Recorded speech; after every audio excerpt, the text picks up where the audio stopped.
মুসলমানদের অধঃপতন, এই অধঃপতন মুসলমানদের হয়েছে। সেখান থেকে আজকে মুসলমানদের কি অবস্থা বলেন? আজকে সারা পৃথিবীতে মুসলমান নির্যাতিত, ঠিক কিনা বলেন? আমার এই মাতৃভূমি বাংলাদেশেও মুসলমান নির্যাতিত। আর কথা বলেন না কেন?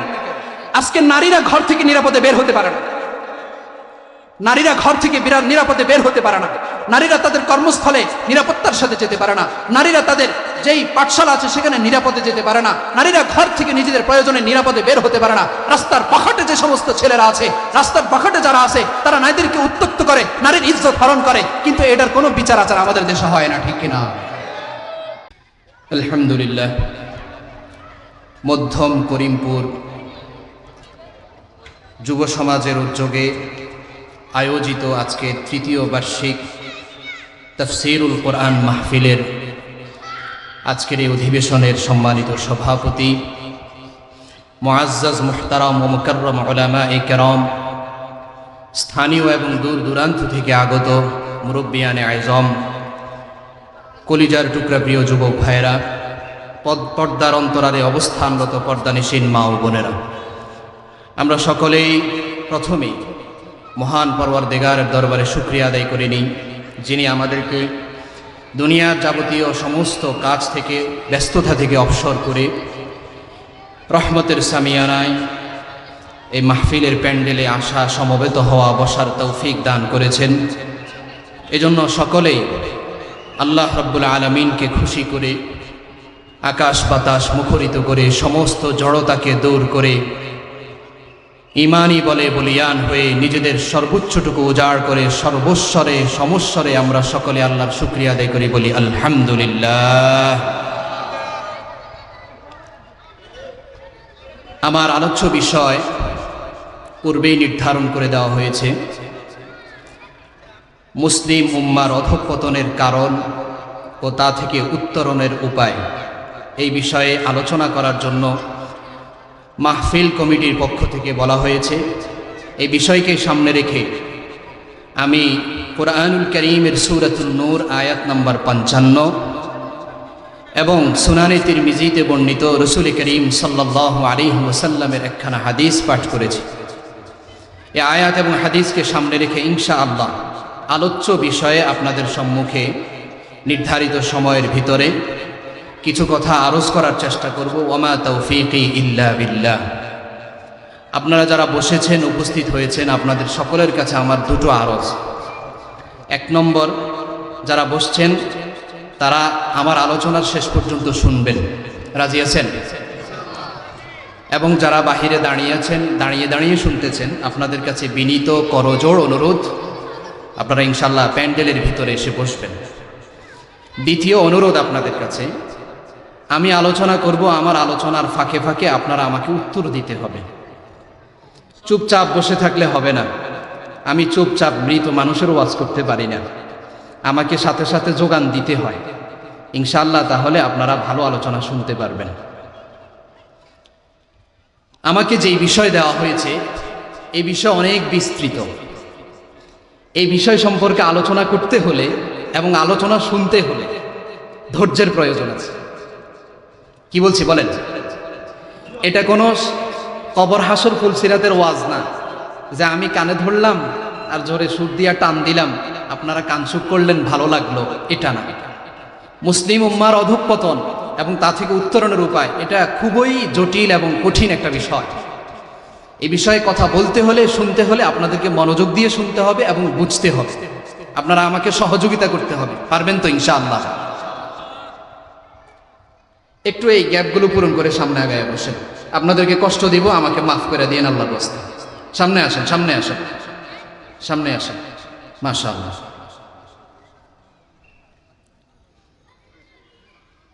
আমার আলোচনায় প্রবেশের পূর্বে ভূমিকা স্বরূপ কিছু কথা বলতে হবে। ভূমিকা স্বরূপ যে কথাটা বলি সেটা হচ্ছে, এই পৃথিবীতে আল্লাহ তাআলা মানুষ সহকারে কোটি কোটি মাখলুক সৃষ্টি করেছেন। এই সমস্ত সৃষ্টির মধ্যে মানুষ, পশু, পাখি, গাছ পালা, পাহাড়, পর্বত সাগর, নদী, চন্দ্র, সূর্য, গ্রহ, নক্ষত্র, আসমান জমিনে যত ধরনের মাখলুকাত আছে, এই সমস্ত মাখলুকাতের মধ্যে আল্লাহ তাআলা সবচেয়ে শ্রেষ্ঠ, সবচেয়ে দামি, বুদ্ধিমান বানিয়েছেন মানুষকে। বলেন কাকে বানিয়েছেন? প্রমাণ কুরআনুল কারীমে আল্লাহ তাআলা বলেন, ওয়ালাকাদ কাররামনা বনি আদম وحملناهم في البر والبحر ورزقناهم من الطيبات وفضلناهم على كثير ممن خلقنا تفضيلا আল্লাহ বলেন, লাকাদ কাররামনা বনি আদম, আমি আমার সমস্ত সৃষ্টর মধ্যে, সমস্ত মাখলুকাতের মধ্যে আমি বনি আদমকে সম্মানিত বানিয়েছি। সুবহানাল্লাহ বলেন। ওয়া হামালনাহুম ফিল বাররি ওয়াল বাহর, জলে এবং স্থলে, জলভাগে এবং স্থলভাগে তাদেরকে থাকার, বসবাসের সুযোগ আমি করে দিয়েছি। ওয়া রাযাকনাহুম মিনাত তাইয়্যিবাত, যত ভালো ভালো রিজিক আছে, ভালো ভালো খাবার আছে, পুষ্টিকর খাবার। দেখেন অন্যান্য পশু পাখিদেরা কিন্তু এরকম পুষ্টিকর খাবার খায় না, তারা পচা, গান্দা, নষ্ট যত ধরনের খাবার আছে সেগুলো খায়। কিন্তু আল্লাহ বলেন, পৃথিবীতে যত উৎকৃষ্ট মানের, উন্নত মানের রিজিক আছে, মানুষের জন্য এই রিজিকগুলো আমি ব্যবস্থা করে দিয়েছি। এবং কি করেছি? ফাদ্দালনাহুম আলা কাসীরিন মিম্মান খালাকনা তাফদীলা, আমি আমার যত লক্ষ কোটি সৃষ্টি করেছি, যত লক্ষ কোটি মাখলুকাত আমি বানিয়েছি, এই সমস্ত মাখলুকাতের ভিতরে আমি বনি আদমকে, আদম সন্তানকে, মানুষকে আমি আল্লাহ শ্রেষ্ঠত্ব দিয়েছি। সুবহানাল্লাহ। তাহলে বলেন, সমস্ত মাখলুকাতের মধ্যে সবচেয়ে দামি কারা?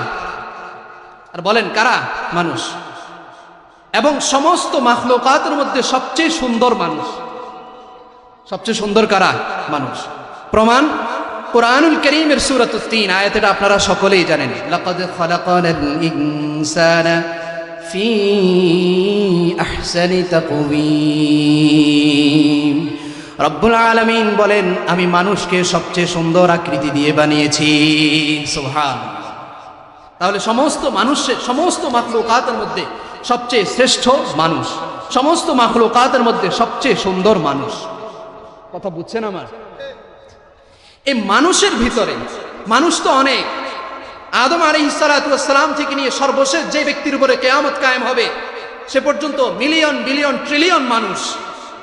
এত সব মানুষের ভিতরে বর্তমান সময়ে পৃথিবীতে প্রায় 800 কোটি মানুষ।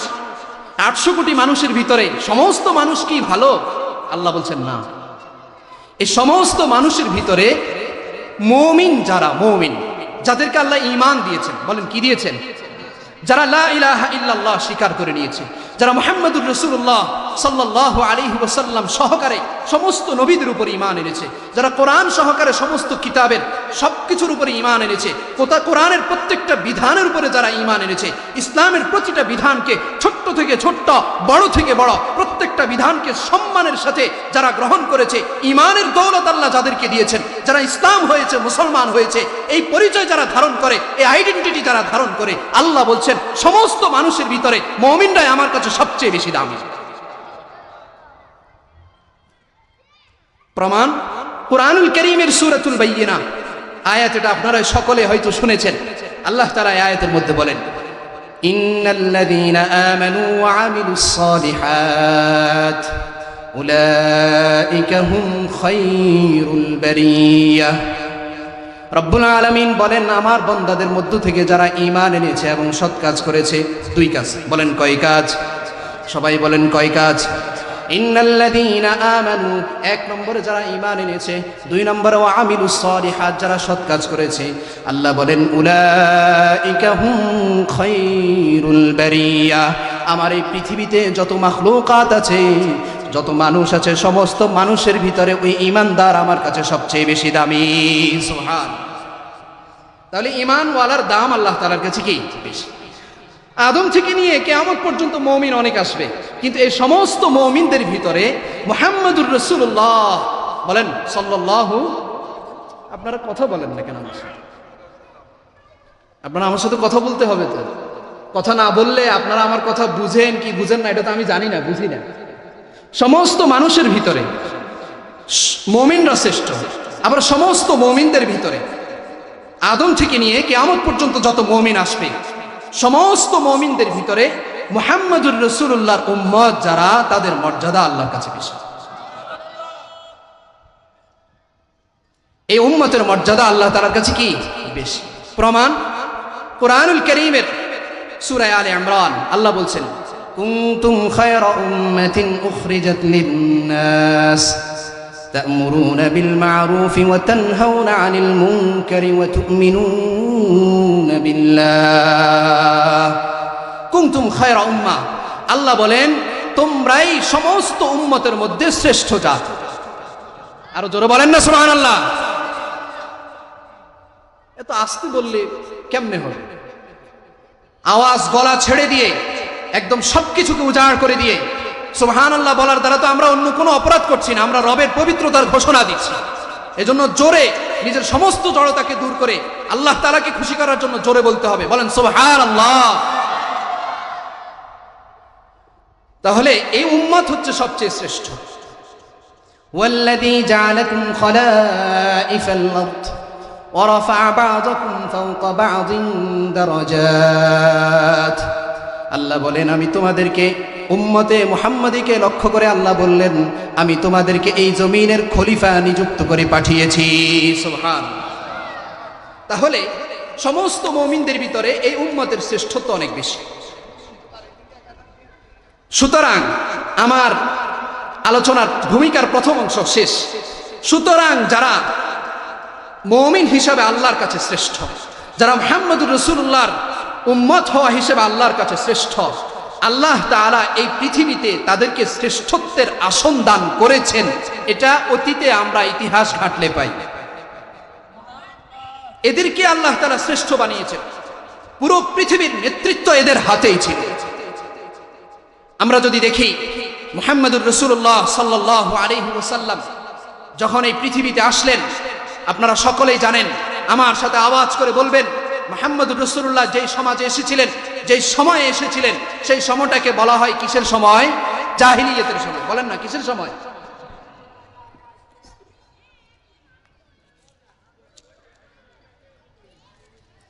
সেই সময়টাকে কিসের সময় বলা হয়? আওয়াজ করে বলেন কিসের সময়? সেই সময়টা এমন এক সময় ছিল, জাহিলিয়াতের সময়। সেই সমাজে কোনো মানবিকতা বোধ ছিল না, সেই সমাজে নারীর কোনো সম্মান ছিল না, সেই সমাজে মায়ের কোনো সম্মান ছিল না, সেই সমাজে মায়ের হক আদায় করা হতো না, সেই সমাজে স্ত্রীর হক আদায় করা হতো না। কন্যা সন্তানকে সমাজের সবচেয়ে নিকৃষ্ট কীট মনে করা হইতো। সেই সমাজের মধ্যে মদ, জুয়া, ব্যভিচার, সমস্ত ধরনের অন্যায় অপরাধ, সামাজিক অপরাধ সেই সমাজের মধ্যে সয়লাব হয়ে গিয়েছিল। সেই সমাজের কোনো মানুষের মধ্যে কোনো মনুষ্যত্ব ছিল না, এত নিকৃষ্ট পর্যায়ে তারা চলে গিয়েছিল। কিন্তু মুহাম্মদুর রাসূলুল্লাহ সাল্লাল্লাহু আলাইহি ওয়াসাল্লাম যখন ঐশীবাণী কোরআন নিয়ে এসেছেন, যখন ওহী নিয়ে এসেছেন, হাদিস নিয়ে এসেছেন, সেই সমাজের মানুষগুলোকে এক এক করে করে দাওয়াত দিয়েছেন। প্রতিটা ঘরে ঘরে গিয়ে দাওয়াত দিয়েছেন, প্রতিটা বাজারে বাজারে গিয়ে দাওয়াত দিয়েছেন, প্রতিটা মানুষের কানে কানে কোরআনের দাওয়াত পৌঁছে দিয়েছেন। আর যারা ঈমানকে গ্রহণ করেছে, কোরআনকে গ্রহণ করেছে, সেই মানুষগুলো ছিল নিকৃষ্ট মানুষ, সেই মানুষগুলো ছিল জাহিলিয়াতের মানুষ। কিন্তু তারা কোরআনকে গ্রহণ করার কারণে, কোরআনকে ধারণ করার কারণে, ইসলামকে মেনে নেওয়ার কারণে, ইসলামের জন্য নিজের সর্বোচ্চটুকু উজাড় করে দেওয়ার কারণে আল্লাহ তাআলা সেই সমাজটাকে আদম থেকে নিয়ে কিয়ামত পর্যন্ত যত সমাজ ছিল, যত জনপদ ছিল, যত দেশ ছিল, সমস্ত দেশ, সমাজ, জনপদের ভিতরে সবচেয়ে শ্রেষ্ঠ তাদেরকে বানিয়েছেন, সবচেয়ে সম্মানিত তাদেরকে বানিয়েছেন, সবচেয়ে ক্ষমতাধর তাদেরকে বানিয়েছেন। আল্লাহ কোরআনে ঘোষণা করেছেন রাদিয়াল্লাহু আনহুম ওয়া রাদু আন। এটা একদিন দুই দিনের নয়, কিয়ামত পর্যন্ত লৌহে মাহফুজে এটা আছে, হাসরে এটা থাকবে, জান্নাতে ওটা থাকবে। এই জাতির উপর আমি রাজি হয়ে গেছি, এরা আমার উপর রাজি হয়ে গেছে। দুনিয়ার সবচেয়ে সম্মানিত স্থানে আল্লাহ তাআলা সাহাবায়ে কেরামদেরকে স্থান করে দিয়েছেন। সুবহানাল্লাহ। রাসূল করিম সাল্লাল্লাহু আলাইহি ওয়াসাল্লাম, আমি আমার আলোচনার দিকে যাচ্ছি। আমার আলোচ্য বিষয় হচ্ছে, ভূমিকা শেষ, আল্লাহর আলোচ্য বিষয় হচ্ছে মুসলিম উম্মার অধঃপতনের কারণ এবং উত্তরণের উপায়। এই বিষয়টা স্পষ্ট করতে হলে আগে আপনাদেরকে বুঝাইতে হবে যে মুসলিম উম্মার অধঃপতন কিভাবে হয়েছে। অধঃপতন বুঝেন, অর্থাৎ মুসলমানদের যে ক্ষতি বর্তমানে হচ্ছে, মুসলমানরা যে ক্ষতির সম্মুখীন হচ্ছে বর্তমানে, এটা বুঝার জন্য মুসলমানদের সোনালী অতীত সম্পর্কে কিছু ইতিহাস আপনাদেরকে শুনতে হবে। আপনারা সবাই আমার কথা শুনেন, আমার দিকে খেয়াল করেন। এই ইতিহাস শুনতে হলে, মুসলমানদের অধঃপতনের কারণ জানতে হলে আগে মুসলমানদের সোনালী অতীত, সোনালী ইতিহাস শুনতে হবে। মুহাম্মদুর রাসূলুল্লাহ সাল্লাল্লাহু আলাইহি ওয়াসাল্লাম যেদিন এই পৃথিবী থেকে চলে যাচ্ছেন সেদিন 11তম হিজরির 12ই রবিউল আউয়াল ছিল। রাসূলুল্লাহ সাল্লাল্লাহু আলাইহি ওয়াসাল্লাম 23 বছরের নবুয়তের জিন্দেগিতে 13 বছর মক্কায় ছিলেন। 10 বছর কোথায় ছিলেন বলেন, আওয়াজ করে বলেন, মদিনায়। 10 বছর কোথায় ছিলেন? রাসূলের এই 10 বছরের জিন্দেগিকে বলা হয় হিজরতের জীবন, মাদানী জীবন। এই 10 বছরে রাসূল করিম সাল্লাল্লাহু আলাইহি ওয়াসাল্লাম মদিনায় থেকে ইসলামী রাষ্ট্র কায়েম করেছেন। এই 10 বছর রাসূলুল্লাহ সাল্লাল্লাহু আলাইহি ওয়াসাল্লাম মদিনায় থেকে সারা বিশ্বকে দেখিয়ে দিয়েছেন কিভাবে অসহায় ব্যক্তিদের হককে প্রতিষ্ঠা করতে হয়। সারা বিশ্বকে দেখিয়ে দিয়েছেন কিভাবে নারীর হককে প্রতিষ্ঠা করতে হয়। সারা বিশ্বকে দেখিয়ে দিয়েছেন কিভাবে একজন আদর্শ রাষ্ট্রনায়ক হওয়া যায়। সারা বিশ্বকে দেখিয়ে দিয়েছেন কিভাবে একজন আদর্শ নায়কের আদর্শ প্রজা হওয়া যায়। সারা বিশ্বের সমস্ত কাফের মুশরিকদেরকে, তখনকার সময়ের সবচেয়ে সুপার পাওয়ার ছিল পারস্য সুপার পাওয়ার, ইরানের যারা ক্ষমতায় ছিল তারা, তখনকার সময়ের সুপার পাওয়ার ছিল নাজ্জাশী বাদশাহ হাবশার, তখনকার সময়ের সুপার পাওয়ার ছিল ইয়ামানের বাদশাহ, তখনকার সময়ের সুপার পাওয়ার ছিল রোমান বাদশাহ। সমস্ত সুপার পাওয়ার দেখে আল্লাহ রাসূল জানিয়ে দিয়েছেন, দেখিয়ে দিয়েছেন কিভাবে একটা সুন্দর রাষ্ট্র প্রতিষ্ঠা করা যায়। মাত্র কত বছরে? 10 বছর। কত বছরে বলেন? মাত্র 10 বছর। রাসূলুল্লাহ সাল্লাল্লাহু আলাইহি ওয়াসাল্লাম যেদিন এই পৃথিবী থেকে যাচ্ছেন তখন 11তম হিজরির 12ই রবিউল আউয়াল শেষ হচ্ছে। রাসূলুল্লাহ সাল্লাল্লাহু আলাইহি ওয়াসাল্লাম পৃথিবী থেকে চলে গিয়েছেন, কিন্তু এই দিন পৃথিবী থেকে যায় নাই, ইসলাম পৃথিবী থেকে যায় নাই। কারণ আল্লাহর রাসূল সাল্লাল্লাহু আলাইহি ওয়াসাল্লাম এমন এক জানবাজ লোক তৈরি করে গিয়েছেন, এমন এক জামাত তৈরি করে গিয়েছেন যারা জীবনের সবকিছুর বিনিময়ে হলেও ইসলামকে রক্ষা করবে। ইসলামের ক্ষেত্রে বিন্দুমাত্র আছর তারা সহ্য করতে পারত না। হযরত আবু বকর সিদ্দিক রাদিয়াল্লাহু আনহু, আমি মুসলমানদের সোনালী অতীত বলছি, খেয়াল করে শুনবেন, বুঝবেন। হযরত আবু বকর সিদ্দিক রাদিয়াল্লাহু আনহু যেদিন ক্ষমতায় বসলেন, ক্ষমতায় বসার পর থেকে নিয়ে 631 খ্রিস্টাব্দ রাসূল যেদিন ইন্তেকাল করেছেন, 631 খ্রিস্টাব্দ থেকে নিয়ে 661 খ্রিস্টাব্দ পর্যন্ত 30 বছর পর্যন্ত রাসূল বলেছেন আল খেলাফাতু মিন বাদি তাকুনু 30 সানা। রাসূল বলছেন আমার পরে খেলাফত 30 বছর থাকবে। খেলাফায়ে রাশেদারা সেই 631 থেকে নিয়ে 661 পর্যন্ত আবু বকর সিদ্দিক রাদিয়াল্লাহু আনহু 2 বছর 4 মাস, হযরতে ওমর ফারুক রাদিয়াল্লাহু আনহু 10 বছর, হযরতে ওসমান গনি যিন্নুরাইন রাদিয়াল্লাহু আনহু 12 বছর, হযরতে আলী ইবনে আবি তালিব রাদিয়াল্লাহু আনহু 6 বছর, হযরতে হাসান ইবনে আলী রাদিয়াল্লাহু আনহু 4 মাস। এই মোট 5 জন খলিফা 30 বছর পর্যন্ত খেলাফতে রাশেদার শাসন করেছেন। সুবহানাল্লাহ, এটা আমাদের ইতিহাস। তখন খেলাফতে রাশেদার সময় কি হলো? খেলাফতে রাশেদার সময় আপনারা জানেন মুহাম্মদুর রাসূলুল্লাহ সাল্লাল্লাহু আলাইহি ওয়াসাল্লামের সাহাবী, বিখ্যাত সাহাবী হযরত ওমর ফারুক রাদিয়াল্লাহু আনহুর সময়ে পারস্যের যেই ক্ষমতা সেটা মুসলমানদের হাতে চূর্ণ বিচূর্ণ হয়েছে। রোমানদের ক্ষমতা মুসলমানদের পায়ে পদপিষ্ট হয়েছে। মুসলমানরা সারা পৃথিবীর 64 লক্ষ বর্গ কিলোমিটার, 64 লক্ষ বর্গ কিলোমিটার, আই রিপিট, বাংলাদেশের আয়তন হচ্ছে 56,000 বর্গ কিলোমিটার। খেলাফতে রাশেদার সময়ে মুসলমানদের ভূখণ্ডের আয়তন ছিল 64 লক্ষ বর্গ কিলোমিটার, যা বর্তমান সময়ে 31টা দেশের চেয়েও বেশি। এটা মুসলমানদের ভূখণ্ড ছিল, মুসলমানরা এই ভূখণ্ডের মালিক ছিল, যেটাকে ভাগ করে সৌদি আরব হয়েছে, কাতার, কুয়েত, ইয়ামান হয়েছে, আজারবাইজান হয়েছে, আর্মেনিয়া হয়েছে, মিশর, জর্ডান, সিরিয়া হয়েছে। এই সহকারে এরকম 31টা দেশের মানচিত্র খোলাফায়ে রাশিদিনের সময়ে ছিল। এটা আমাদের অতীত ইতিহাস। হযরতে হাসান ইবনে আলী রাদিয়াল্লাহু আনহু যখন মুআবিয়া ইবনে আবি সুফিয়ান রাদিয়াল্লাহু আনহুমার হাতে যখন বায়াত রেখেছেন, মুসলমানদের সন্ধির জন্য উনি যখন সন্ধি করেছেন 661 খ্রিস্টাব্দে, তখন থেকে নিয়ে উমাইয়া খেলাফত শুরু হয়েছে, উমাইয়াদের শাসন শুরু হয়েছে। উমাইয়াদের শাসন 661 থেকে শুরু হয়ে 750 পর্যন্ত চলেছে। 90 বছর পর্যন্ত, 41 হিজরি থেকে 130 হিজরি পর্যন্ত, মোট 90 বছর পর্যন্ত 14 জন উমাইয়া খলিফা এই পৃথিবী শাসন করেছে। উমাইয়া খেলাফতের সময় মুসলমানদের রাষ্ট্রের আয়তন কতটুকু ছিল শুনলে হয়রান হয়ে যাবেন। মুসলমানদের রাষ্ট্রের আয়তন ছিল 5,79,000 5.79 1,40,00,000 বর্গ কিলোমিটার, যা বর্তমান সময়ে আমরা যে এরিয়া ভাগ করেছি এই এরিয়া ভাগের তুলনায় 43টা দেশের চেয়েও বেশি মুসলমানদের সাম্রাজ্য ছিল। আর জোরে বলেন না সুবহানাল্লাহ। এটা আমাদের অতীত ইতিহাস, এটা মুসলমানদের অতীত ইতিহাস। সে উমাইয়া খেলাফতের সময় কি হয়েছে? উমাইয়া খেলাফতের সময় আন্দালুস স্পেন বিজয় হয়েছে। উমাইয়া খেলাফতের সময় উকবা ইবনে আমির আল ফহরি আফ্রিকা বিজয় করেছেন। মুসা বিন নুসাইর আফ্রিকা বিজয় করেছেন, স্পেন বিজয় করেছেন। সে উমাইয়া খেলাফতের সময় কি হয়েছে? মুহাম্মদ বিন কাসেম এই ভারতবর্ষ বিজয় করেছেন। মুসলমানরা যেখানেই যাইতো, মুসলমানরা যেখানে তাদের সৈন্য সামন্ত নিয়ে যাইতো, সমস্ত ক্ষমতাধররা মুসলমানদের সামনে নত হতে বাধ্য থাকত। এটা মুসলমানদের অতীত ছিল। উমাইয়া খেলাফতের পতনের পরে 750 খ্রিস্টাব্দে যখন উমাইয়া খেলাফতের পতন হয়েছে, 750 খ্রিস্টাব্দ থেকে আব্বাসী খেলাফত শুরু হয়েছে। কি শুরু হয়েছে বলেন? আব্বাসী খেলাফত, মুসলমানদের শাসন। মুসলমানরা এই পৃথিবী শাসন করেছে, এই পৃথিবীর শাসন মুসলমানদের হাতে ছিল। 750 খ্রিস্টাব্দ থেকে নিয়ে 1557 পর্যন্ত মুসলমানরা শাসন করেছে। 767 বছর আব্বাসী খেলাফত এই পৃথিবীতে ছিল। 4.29 মিলিয়ন, 4 মিলিয়নের চেয়েও বেশি এই বর্গ কিলোমিটার আব্বাসী খেলাফতের সময়ে মুসলমানদের অধীনস্থ হয়েছে। মুসলমানরা 4.29 চেয়েও বিশাল অঞ্চল জুড়ে মুসলমানরা শাসন করেছে। সুবহানাল্লাহ। এটা কাদের ইতিহাস বলতেছি? আরে বলেন না কাদের ইতিহাস? এগুলো এখন শুনলে মনে হয় না আমি গল্প কাহিনী গাল গল্প বলতেছি, না, এগুলো গাল গল্প বলতেছি। মুসলমানদের সেই ভূখণ্ড এখন আর নাই। মুসলমান আজকে নির্যাতিত, নিষ্পেষিত, নিপীড়িত। সে আব্বাসী খেলাফতের সময় কি হয়েছে? আব্বাসী খেলাফতের সময় সারা বিশ্বের মধ্যে মুসলমানরা তাদের অস্ত্র শস্ত্র শিক্ষা সবকিছুতেই উন্নতি সাধন করেছে সারা বিশ্বে। সে সময়ে আবু বকর, সে সময় হযরত ইমাম আবু হানিফা, হযরত ইমাম শাফিঈ, হযরত ইমাম মুহাম্মদ, ইমাম আবু ইউসুফ, ইমাম আহমদ ইবনে হাম্বলের মতো বড় বড় ফকিহ ছিলেন। ইমাম বুখারী, ইমাম মুসলিম, ইমাম তিরমিজির মতো বড় বড় মুহাদ্দিস ছিলেন।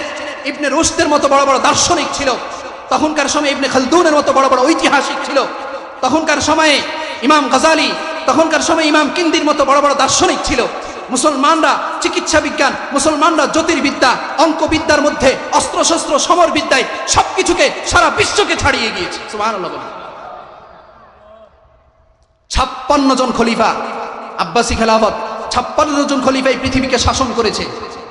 767 বছর পর্যন্ত আব্বাসী খেলাফত এই পৃথিবীতে চলছে।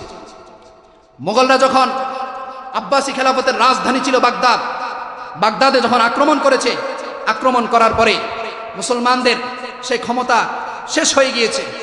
এরপরে 1517 পরে নতুন আরেকটা শক্তি এই পৃথিবীতে উত্থান হয়েছে, সেটা হচ্ছে ওসমানী খেলাফত। কি খেলাফত বলেন? 1517 থেকে নিয়ে 1924 সাল পর্যন্ত মোট 623 বছর পর্যন্ত এই পৃথিবীতে ওসমানী খেলাফত ছিল। 36 জন খলিফা ওসমানী খেলাফতের এই পৃথিবীকে শাসন করেছে তারা। ওসমানী খেলাফত যখন এই পৃথিবীতে শাসন করে, তখন কয়েকটা মহাদেশ ওসমানী খেলাফতের সাম্রাজ্যের ভিতরে প্রবেশ করেছে। তখন অনেকগুলো মহাদেশ ওসমানী খেলাফতের ভিতরে ছিল। এগুলো মুসলমানদের অতীত ইতিহাস। মাত্র 100 বছর আগে, এখন চলতেছে 2024, এখন কত চলে? আর ওসমানী খেলাফতের পতন হয়েছে 1924। কত বছর হয়েছে? আর বলেন না কত বছর হয়েছে? এই 100 বছরের ব্যবধান মাত্র। 100 বছর পূর্ব পর্যন্ত মুসলমানদের রাষ্ট্র ক্ষমতা ছিল। 100 বছর পূর্ব পর্যন্ত মুসলমানদের অতীত ইতিহাস ঐতিহ্য উজ্জ্বল ছিল। কিন্তু 100 বছরের পাতায় আজকে মুসলমানরা রাষ্ট্রহারা। আজকে মুসলমানদের পক্ষে কথা বলার মতো কোনো দেশ নেই, কোনো শক্তি নেই। আজকে মুসলমানদের পক্ষে দাঁড়িয়ে যাওয়ার মতো কোনো অস্ত্র শস্ত্রওয়ালা কোনো সৈন্যবাহিনী নাই। যদি এমনটা হতো তাহলে ফিলিস্তিনে মুসলমান নির্যাতিত হতো না। যদি এমনটা হতো সিরিয়াতে মুসলমান নির্যাতিত হতো না। যদি এমনটা হতো আরাকানে মুসলমান নির্যাতিত হতো না। যদি এমনটা হতো চীনের উইঘুর রাজ্যে মুসলমান নির্যাতিত হতো না। যদি এমনটা হতো তাহলে আফ্রিকাতে মুসলমান নির্যাতিত হতো না। মুসলমানদের 57টা দেশ তো আছে বটে, কিন্তু মুসলমানদের পক্ষে কথা বলার মতো কেউ নেই। মুসলমানদের পক্ষে ভূমিকা নেওয়ার মতো কোনো রাষ্ট্র আমরা দেখছি না। যার কারণে আজকে সারা বিশ্বের মধ্যে মুসলমানরা নির্যাতিত, নিষ্পেষিত, নিপীড়িত। ঠিক কিনা? যদি মুসলমানদের পক্ষে কেউ বলতো তাহলে এমনটা হতো না। মিশরের একজন বড় ডক্টর ছিলেন, ডক্টর ইমারা। তিনি বলেন, আমি একটা টকশোতে গিয়েছিলাম। টকশোতে যাওয়ার পরে এক সেকুলার সাংবাদিক আমাকে জিজ্ঞাসা করতেছে, আপনার লেখাজোকায়, আপনার বক্তব্যে মনে হচ্ছে আপনি ইসলামী রাষ্ট্র চাচ্ছেন। কি চাচ্ছেন বলেন? ইসলামী রাষ্ট্র চাচ্ছেন। আপনি চাচ্ছেন এই দেশের মধ্যে কোরআনের আইন চালু হোক। আপনার তো ব্যাকডেটেড, আপনারা তো পিছনে ফিরে যাইতেছেন, আপনারা তো পিছনে চলে যাইতে চাইতেছেন। আমাদের দেশে এরকম কিছু আছে না নাই? জোরে বলেন, আছে না নাই? মানুষ যখন ইসলামী রাষ্ট্র চায়, যখন মানুষ কোরআনের শাসন চায়, কোরআনের হুকুম যখন চায়, কোরআন যেভাবে বলেছে সেভাবে যখন চায়, তখন আমাদের দেশেরও কিছু রাম বাম নাস্তিক সেকুলাররা তাদের গায়ে আগুন জ্বলে উঠা শুরু করে, তাদের অ্যালার্জি শুরু হয়ে যায়। তারা বলতে থাকে ইসলামী শাসন মানে মধ্যযুগীয় শাসন, ইসলামী শাসন মানে পিছনে ফিরে যাওয়া। আসলে ইসলামী শাসন মানে পিছনে চলে যাওয়া নয়, বরং ইসলামী শাসন হচ্ছে উন্নতি, মানবতার উন্নতির সবচেয়ে সর্বোচ্চ শিখর। ইসলামী শাসন যদি কোনো দেশে বাস্তবায়ন হয়, সে শেষে কোনো ধরনের অন্যায়, অবিচার, অনাচার, দুর্নীতি, কোনো ধরনের জুলুম আর অন্যায় অত্যাচার থাকবে না, ঠিক কিনা? এত অন্যায় অত্যাচার ইসলামী শাসন না থাকার কারণে এখন ডক্টর ইমারাকে জিজ্ঞাসা করেছে, আপনারা তো পিছনে ফিরে চলে যেতেছেন, আপনারা পিছনে যাইতেছেন। ডক্টর ইমারা তখন তাকে সুকৌশলে বলছেন, আচ্ছা তুমি পিছন বলতে কি বুঝাইছো? পিছনে যাইতে চাইতে তুমি কি বুঝাইছো? আপনারা আমার কথা শুনতেছেন? কি বুঝাইছো? ডক্টর ইমারা তখন তাকে বলেছিলেন, তুমি কি পিছনে যাওয়ার কথা, কি 100 বছর পিছনে যাওয়ার কথা বলছো? খেয়াল করুন, ওনার কৌশলী উত্তরটা শুনেন। তুমি কি 100 বছর পিছনে যাওয়ার কথা বলছো? তাহলে শুনে রাখো, 100 বছর পূর্বে এই পৃথিবীতে বাদশাহ আব্দুল হামিদ আস-সানি পৃথিবীর শাসনকর্তা ছিলেন, যার অনুমতি ছাড়া ইউরোপের কোনো ধরনের মাল এশিয়ার ভিতরে ঢুকতো না, যার অনুমতি ছাড়া ইউরোপের নৌবন্দরে কোনো জাহাজ ভিড়তো না, যার অনুমতি নিয়ে ইউরোপীয় শাসকরা তাদের দেশ শাসন করত। যদি তুমি সেই পিছনের কথা বলো, তাহলে আমরা সে 100 বছর পিছনে যেতে চাই। কথা বুঝেন নাই আমার? যদি তুমি পিছনের কথা বলো আর এই 100 বছরের পিছনের কথা বুঝাও, তাহলে আমরা সে 100 বছর পিছনে ফিরে যেতে চাই, যে 100 বছর পিছনে মুসলমানদের অনুমতি নিয়ে, মুসলমানদের অ্যাক্সেস নিয়ে সারা বিশ্বের সমস্ত শাসকরা তাদের দেশ শাসন করত। যদি তুমি সেটা বুঝাও, তা আমরা পিছনে ফিরে যেতে চাই। আপনারা রাজি আছেন? এখন ওই সেকুলার সাংবাদিক চুপ হয়ে আছে। এরপরে ডক্টর ইমারা তাকে জিজ্ঞাসা করছেন, আচ্ছা তুমি 100 বছর পিছনে যাওয়া দ্বারা কি বুঝাও? যদি আরো 100 বছর পিছনে যাও, যদি তুমি আরো 100 বছর পিছনে যাও, তাহলে কি বুঝাও? ওই সময়টা এমন ছিল, আরো 100 বছর পিছনে যদি আমরা চাই, তখন সারা পৃথিবীর সমস্ত মুসলমানদের ভিতরে এত সুন্দর একটা ইউনিটি ছিল, যে ইউনিটির কারণে কোনো মুসলমান নারী, যে ইউনিটির কারণে কোনো মুসলমান যুবক থেকে বাচ্চা, কোনো মানুষের উপরে ইউরোপের কোনো শাসক, কোনো জালিম শাসক কখনো হাত দেওয়ার, টোকা দেওয়ার সাহস পর্যন্ত তারা করতো না। তুমি কি এর থেকে পিছনে চলে যেতে চাও? তখন ডক্টর ইমারা তাকে বলেছেন, যদি আরো পিছনে যেতে চাও, যদি আরো পিছনে চলে যেতে চাও, তাহলে শুনে রাখো, আব্বাসী খেলাফতের সময় বাদশাহ হারুনুর রশিদের সেই সময়ে ফিরে যেতে চাও তুমি? সে সময়ে যখন রোমের সম্রাট নাগপুর যখন মুসলমানদের উপরে, তার রাজ্যের যে সমস্ত মানুষরা আছে তাদের উপরে যখন জুলুম শুরু করছে, তখন বাদশাহ হারুনুর রশিদ তার কাছে চিঠি লিখছে। খেয়াল করে শুনবেন, তখন তার কাছে চিঠি লিখছে, মিন হারুন আর রশিদ, হারুনুর রশিদের পক্ষ থেকে, ইলা কালবি রোমান, রোমানের কুকুর নাগপুরের কাছে আমি চিঠি লিখতেছি। কথা বুঝেন নাই মনে হয় আমার? একজন রাষ্ট্রপ্রধানকে চিঠি পাঠাইছেন রোমানের কুকুর লিখে। কথা বুঝেন নাই মনে হয় আমার? এটা মুসলমানদের পাওয়ার ছিল, এটা মুসলমানদের ক্ষমতা ছিল। মুসলমানরা লা ইয়াখাফু আহাদান ইল্লাল্লাহ, তখনকার সময়ের মুসলমানরা আল্লাহ ছাড়া দ্বিতীয় কাউকে আর বিন্দুমাত্র ভয় করত না। আর এখন মাননীয় আরো কত কিছু কাফের মুশরিকদেরকে সম্বোধন করার সময়, যদি আরো পিছনে ফিরে যেতে চাও, তখন ডক্টর ইমারা বলছেন, যদি আরো পিছনে ফিরে যেতে চাও, তাহলে শুনে রাখো, তোমরা যে ইউনিভার্সিটি যখন গ্রাজুয়েশন শেষ করা হয়, তখন এই যে সার্কেল, যে ক্যাপ হাটটা যেটা পড়িয়ে দেওয়া হয় গ্রাজুয়েটেড সকল শিক্ষার্থীদেরকে, এটা কোত্থেকে এসেছে জানো? ডক্টর ইমারা বলেছেন, এটা এসেছে মুসলমানদের সভ্যতা থেকে। পৃথিবীর সর্বপ্রথম গ্রাজুয়েশন কমপ্লিট করার পরে এ ধরনের ক্যাপ পরিয়ে দেওয়ার নীতি চালু করেছে, প্রথমে নীতি চালু করেছে আন্দালুসের বিশ্ববিদ্যালয়, যেটা মুসলমানদের বিশ্ববিদ্যালয়। ডক্টর ইমারা বলেছেন, যদি আরো পিছনে ফিরে যেতে চাও, যদি আরো পিছনে ফিরে যেতে চাও তাহলে উমাইয়া খেলাফতের সময়, যদি আরো পিছনে যেতে চাও তাহলে সাহাবাই কেরামদের খেলাফতের রাশেদার সময়, যদি আরো পিছনে ফিরে যেতে চাও তাহলে মুহাম্মদ রাসূলুল্লাহ সাল্লাল্লাহু আলাইহি ওয়াসাল্লামের সময়। ডক্টর ইমারা বলেছেন, শুনে রাখো, পৃথিবীতে যদি মানবিকতা প্রতিষ্ঠা করে থাকে তাহলে একমাত্র ইসলামই করেছে। সুতরাং পিছনে ফিরে যাওয়ার দ্বারা যদি অন্যায় অত্যাচার দূর হয়, মানবিকতা প্রতিষ্ঠা হয়, তাহলে আমরা পিছনেই ফিরে যেতে চাই, ঠিক কিনা? এগুলো ছিল মুসলমানদের অতীত ইতিহাস। কিন্তু আজকে মুসলমানদের কি করুণ দুর্দশা, মুসলমানদের অধঃপতন, এই অধঃপতন মুসলমানদের হয়েছে। সেখান থেকে আজকে মুসলমানদের কি অবস্থা বলেন? আজকে সারা পৃথিবীতে মুসলমান নির্যাতিত, ঠিক কিনা বলেন? আমার এই মাতৃভূমি বাংলাদেশেও মুসলমান নির্যাতিত। আর কথা বলেন না কেন? আজকে নারীরা ঘর থেকে নিরাপদে বের হতে পারে না, নারীরা ঘর থেকে নিরাপদে বের হতে পারে না, নারীরা তাদের কর্মস্থলে নিরাপত্তার সাথে যেতে পারে না, নারীরা তাদের যেই পাঠশালা আছে সেখানে নিরাপদে যেতে পারে না, নারীরা ঘর থেকে নিজেদের প্রয়োজনে নিরাপদে বের হতে পারে না। রাস্তার পাখাটে যে সমস্ত ছেলেরা আছে, রাস্তার পাখাটে যারা আছে, তারা নারীদেরকে উত্ত্যক্ত করে, নারীর ইজ্জত হরণ করে, কিন্তু এটার কোনো বিচার আচার আমাদের দেশে হয় না, ঠিক কিনা? কিন্তু এই ইসলাম নারীদের নিরাপত্তা দিয়েছে। যখন একজন নারী শুধু হাজ্জাজ বিন ইউসুফের কাছে চিঠি পাঠিয়ে লিখলো যে, হাজ্জাজ, তোমার বোন এখানে রাজা দাহিরের হাতে বন্দী আছে, তুমি তোমার সেই ইরাকের গভর্নর হিসেবে বসে আছো, তুমি কিভাবে বসে আছো? যখন এই বোন বলেছে, হাজ্জাজ ইয়া হাজ্জাজ, হাজ্জাজ তার আসন থেকে দাঁড়িয়ে বলেছে, লাব্বাইকা ইয়া উখতি, বোন আমি হাজির, আমি আসতেছি।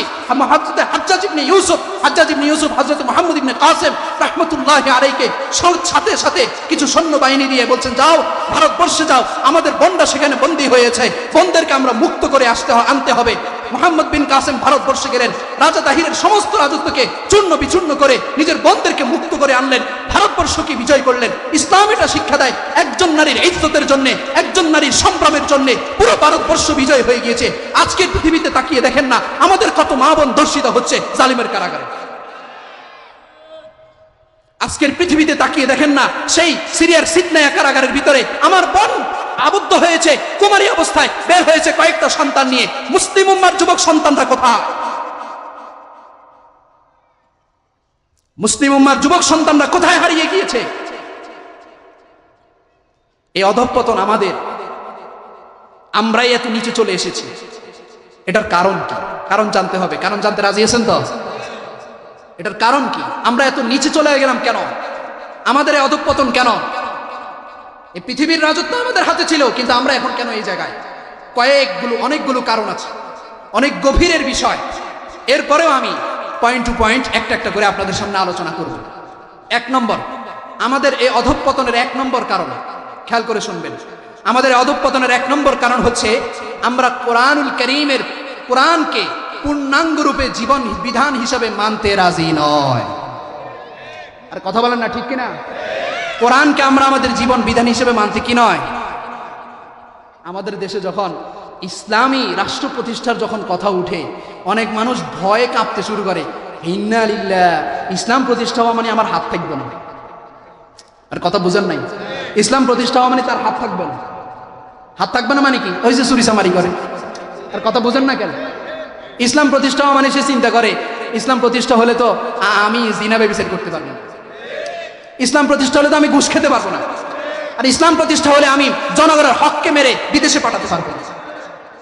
সে এই ভয়ে থাকে, কিন্তু এটা বোঝে না, এটা ভাবে না ইসলাম মানুষের হাত কাটার জন্য বলে না, ইসলাম মানুষকে হত্যা করার জন্য বলে না।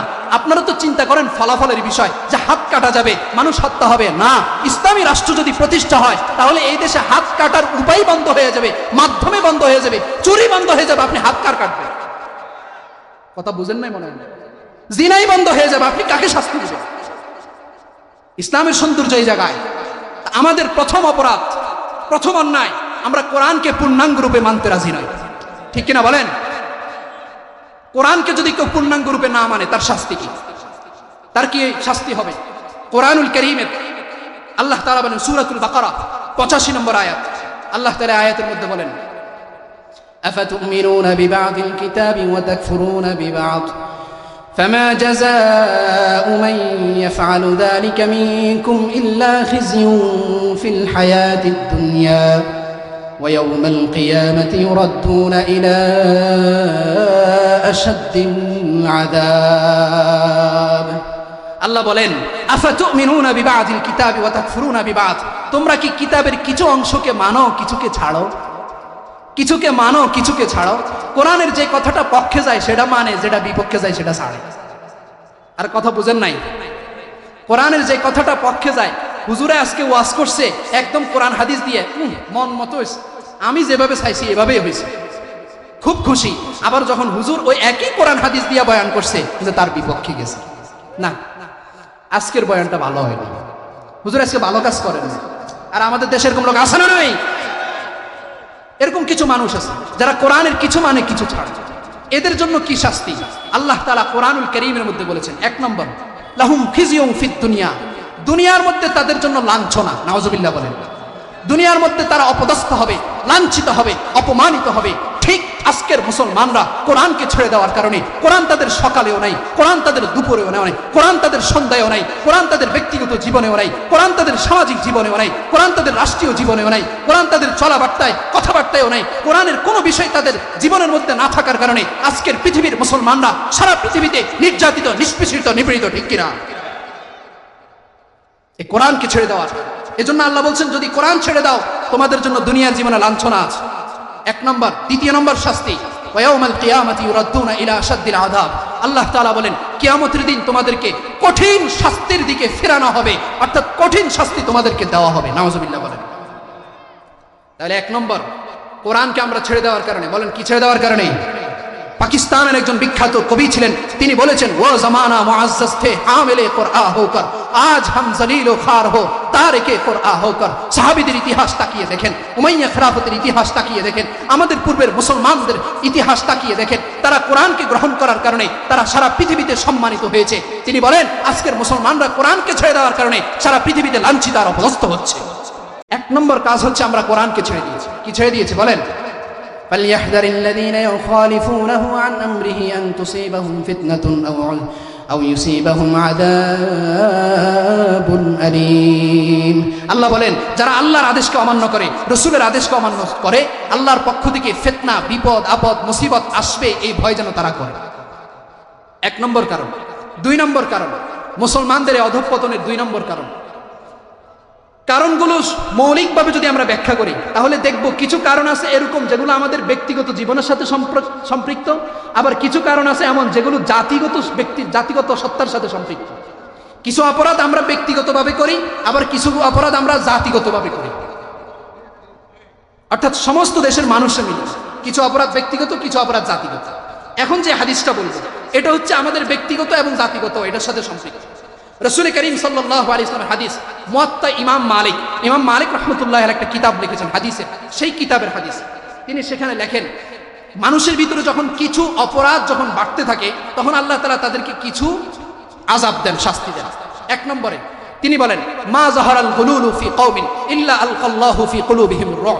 রাসূলুল্লাহ সাল্লাল্লাহু আলাইহি ওয়াসাল্লাম বলেন, কোন জাতির মধ্যে যখন খেয়ানত বাড়তে থাকে, কোন জাতির মধ্যে যখন আত্মসাৎ বাড়তে থাকে, জনগণের টাকা খেয়ানত করে, জনগণের অধিকারকে খেয়ানত করে, নিজের পরিবারের অধিকারকে খেয়ানত করে, সমাজের রন্ধ্রে রন্ধ্রে যখন খেয়ানত ছড়িয়ে পড়ে, রাসূল করিম সাল্লাল্লাহু আলাইহি ওয়াসাল্লাম বলছেন, আলকাল্লাহু ফি কুলুবিহিমুর রুবা, আল্লাহ তাআলা তখন প্রথমে তাদেরকে যে শাস্তি দেন সেই শাস্তিটা হচ্ছে তাদের অন্তরের ভিতরে আল্লাহ ভয় ঢুকাইয়া দেন। ভয় কি ঢুকাইয়া দেন বলেন? যখন মানুষ খেয়ানত করে, যখন মানুষ কি করে, তখন তাদের অন্তরের ভিতরে কি ঢুকে যায়? ভয় ঢুকে যায়। এই যে খেয়ানত করার কারণেই তো পালানো লাগছে। আর কথা বুঝেন নাই মনে হয় আমার। খেয়ানত করার কারণেই তো পালানো লাগছে, কথা বলেন না?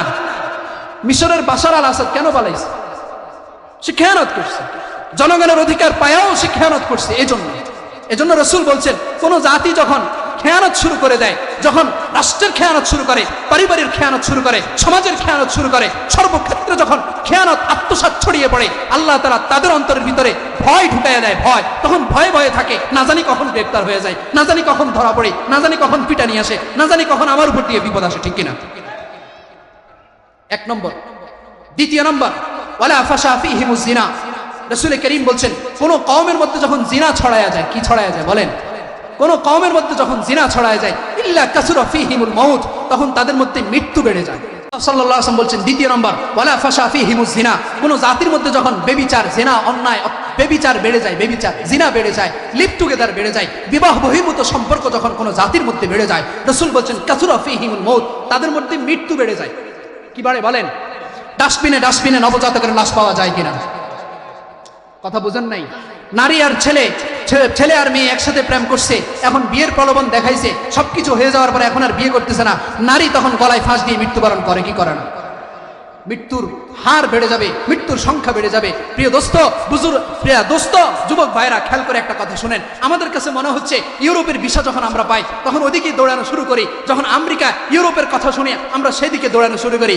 শুনে রাখেন, মনে রাখবেন, আমেরিকা ইউরোপের মধ্যে, সে সমস্ত উন্নত দেশের মধ্যে পারিবারিক বন্ডিং নাই, পারিবারিক শিক্ষা নাই, না থাকার কারণে তাদের ভিতরে জিনা বেশি হয়ে যাচ্ছে, তাদের ভিতরে বেবিচার বেশি ছড়ায় গেছে। এজন্য আমেরিকার অবস্থা এখন কেমন জানেন? সারা পৃথিবীর মধ্যে সবচেয়ে হতাশাগ্রস্তদের তালিকার দ্বিতীয় নম্বরে আমেরিকা, এক নম্বরে ইউক্রেন, দ্বিতীয়তে আমেরিকা, তৃতীয়তে অস্ট্রেলিয়া, চতুর্থতে অস্ট্রেলিয়া। যে সমস্ত দেশে যাওয়ার স্বপ্ন দেখি আমরা, তারা সুখে নাই। কি জন্য সুখে নাই? কারণ তাদের দেশের মধ্যে বিবাহ নাই, তারা লিভ টুগেদার করে, তারা স্বামী স্ত্রী নাই, তারা ছেলে মেয়ে একে অপরের সাথে অবাধ যৌনাচার করে। এটা করার কারণে তাদের ভিতরে কোনো শান্তি নাই, পারিবারিক বন্ডিং নেই, তাদের মধ্যে মৃত্যুর হার দিন দিন বাড়তেছে। দেখেন রাসূলের কথার সাথে কি সুন্দর মিলে যাচ্ছে। এজন্য আমাদের দেশেও যদি এরকম চলা শুরু করে, চলতেছে তো আমাদের দেশে, এই বাংলাদেশে ওপেন কনসার্ট হচ্ছে আর্মি স্টেডিয়ামে, যেখানে নারী পুরুষ একসাথে এক অপরের সাথে থাকতেছে, চলতেছে, লিভ টুগেদার করতেছে, ঠিক কিনা? আসতেছে আজকে কয় তারিখ? আগামীকাল। এরপরে কিছু একটা আছে নাকি? কি আছে? 31st নাইট আছে না আমাদের দেশে? এই মাইজদি শহরে হয়তো আতশবাজি ফুটানো হয় কিনা, হ্যাপি নিউ ইয়ার বলে বাস একসাথে সবাই শুভ নববর্ষ বলে উদযাপন করে, কি করে না? বারবিকিউ পার্টি হয় কিনা, হাঁস পার্টি হয় কিনা আমাদের দেশে? নতুন বছরকে উপলক্ষ করে শুনে রাখেন, এই 31st নাইট যে উৎসব, এই উৎসব মুসলমানদের উৎসব নয়, হারাম হারাম হারাম, এটা আমাদের উৎসব নয়। এজন্য এটা থেকে বিরত থাকতে হবে। আমি আমার আলোচনা চলে যাচ্ছি, দুইটা গেল। 3 নম্বরে রাসূলুল্লাহ সাল্লাল্লাহু আলাইহি ওয়াসাল্লাম বলছেন, ওয়ালা নাকাসা কওমুন আল মিকিয়ালা ওয়াল মিজানা ইল্লা মুনিউ মিনাল রিজক। যখন কোন জাতি যখন ওজনে কম দেওয়া শুরু করে, খাদ্যে ভেজাল দেওয়া যখন শুরু করে, আল্লাহ তাআলা তাদের থেকে রিজিক উঠে আনেন। নাউযুবিল্লাহি মিন যালিক। কি উঠায় নেন বলেন? রিজিক। কয়টা গেল? 3 নম্বর। 4 নম্বর, রাসূল করিম সাল্লাল্লাহু আলাইহি ওয়াসাল্লাম বলছেন, ওয়ালা হাকামা কওমুন বিগাইরি হাক্কিন ইল্লা কাসুরা ফীহিমুদ দাম। কোন জাতির মধ্যে যখন বিচার বহির্ভূত অন্যায়ভাবে বিচার করা হবে, যখন কোন জাতির মধ্যে অন্যায়ভাবে বিচার করা হবে, কোনো এভিডেন্স নাই, কোনো ধরনের শক্ত প্রুফ নাই, এরপরেও 12 বছর পর্যন্ত কোরআনুল কারীমের পাখিকে কারাগারে বন্দী করে রাখা হয়েছে। এভাবে যখন অন্যায়ভাবে যখন বিচার করা হবে, বিচার ব্যবস্থা যখন থাকবে না, রাসূল করিম সাল্লাল্লাহু আলাইহি ওয়াসাল্লাম বলছেন কাসুরা ফীহিমুদ দাম, তখন তাদের মধ্যে খুনাখুনি বাড়বে। আরে বলেন না, কি বাড়বে? খুনাখুনি বাড়বে। এই যে 2000-এর অধিক প্রাণ যে চলে গিয়েছে, এটা কিসের কারণে? অন্যায়ভাবে বিচার করার জন্য। রাসূলের কথা। এরপরে রাসূলুল্লাহ সাল্লাল্লাহু আলাইহি ওয়াসাল্লাম বলছেন, ওয়ালা খাতারা কওমুন বিল আহদি ইল্লা সাল্লাল্লাহু আলাইহিমুল আদুবা। কোন জাতি যখন আল্লাহর অঙ্গীকারকে ভঙ্গ করে, আল্লাহ যেভাবে চলতে বলেছেন সেভাবে যখন কোনো জাতি চলে না, রাসূল যেভাবে চলতে বলেছেন সেভাবে যখন কোনো জাতি চলে না, আল্লাহর বিধানকে যখন তারা বাস্তবায়ন করে না, আল্লাহর রাসূল বলেন, তখন আল্লাহ তাআলা বহিরাগত শত্রু তাদের উপরে চাপায়া দেন। আমাদের ঠিক এই অবস্থা চলছে। আমরা আল্লাহর বিধানকে মেনে নিতে পারি নাই, এজন্য বহিরাগত শক্তি আমাদের উপরে চাপিয়ে আছে। আর কথা বুঝেন না কেন? এই অপরাধগুলোর কারণে আমাদের অধঃপতন। দুইটা গেল। 3 নম্বর, আমাদের অধঃপতনের 3 নম্বর কারণ হচ্ছে মুসলিম ভ্রাতৃত্বকে আমরা ভুলে গিয়েছি। মুসলমানদের ভিতরে ভ্রাতৃত্বের সম্পর্ক এখন আর নাই, একে অপরের ভাই নেই, বরং সুযোগ পাইলে একে অপরকে কিভাবে বিপদে ফেলতে পারি, কিভাবে একে অপরের ক্ষতি করতে পারি, আমাদের ভিতরে এখন এই চিন্তার টেনশন, ঠিক কিনা? অন্যায়ভাবে আরেকজনকে কিভাবে মামলা দেওয়া যায়, অন্যায়ভাবে কিভাবে আরেকজনকে ফাঁসায় দেওয়া যায়, কিভাবে একটা মিথ্যা ঘটনা বানায় আরেকজনকে ফাঁসায় দেওয়া যায়, এই চিন্তা চেতনা আমাদের ভিতরে ঘুরে। রাসূলুল্লাহ সাল্লাল্লাহু আলাইহি ওয়াসাল্লাম হাদিসের মধ্যে বলেছেন আল মুসলিমু আখুল মুসলিম, মুসলমান মুসলমানের ভাই, লা ইয়াজলিমুহু ওয়া লা ইয়াশতিমুহু, কোন মুসলমান মুসলমানের উপরে জুলুম করতে পারে না, কোন মুসলমান মুসলমানকে কখনো গালি দিতে পারে না। মান ফাররাজা আন মুসলিমিন কুরবাতান ফাররাজাল্লাহু বিহা আনহু কুরবাতাম মিন কুরাবি ইয়াউমিল কিয়ামা। কোন ব্যক্তি যদি কোন মুসলমান থেকে একটা বোঝাকে সরাইয়া দেয়, কোন মুসলমান থেকে যদি একটা কষ্টের বিষয়কে সরাইয়া দেয়, তাহলে রাসূল বলছেন কাল কিয়ামতের ময়দানে আল্লাহ তাআলা তার বোঝাকে সরাইয়া দিবেন। ওমান সাতারা মুসলিমান সাতারাহুল্লাহু ইয়াউমাল কিয়ামা, কোন মুসলমান যদি কোন মুসলমানের দোষকে গোপন করে, তা আল্লাহ তাআলা কিয়ামতের দিন তার দোষকে গোপন করবেন। সুবহানাল্লাহ বলেন না। আমাদের ভিতর থেকে ভ্রাতৃত্ব চলে গিয়েছে, মুসলমানদের এই ভ্রাতৃত্ব চলে গিয়েছে, মুসলমানরা একে অপরের ভাই। রাসূল করিম সাল্লাল্লাহু আলাইহি ওয়াসাল্লাম হাদিসের মধ্যে বলেছেন আল মুমিনু লিল মুমিনি কাল বুনিয়ান, মুসলমান একে অপরের জন্য ওয়ালের মতো। ওয়াল আমাদের দেশে ওয়াল যখন গাঁথুনি দেয় তখন এক ইটের পরে এক ইট, এক ইটের পরে আরেক ইট দিয়ে এভাবে ওয়াল গাঁথে না?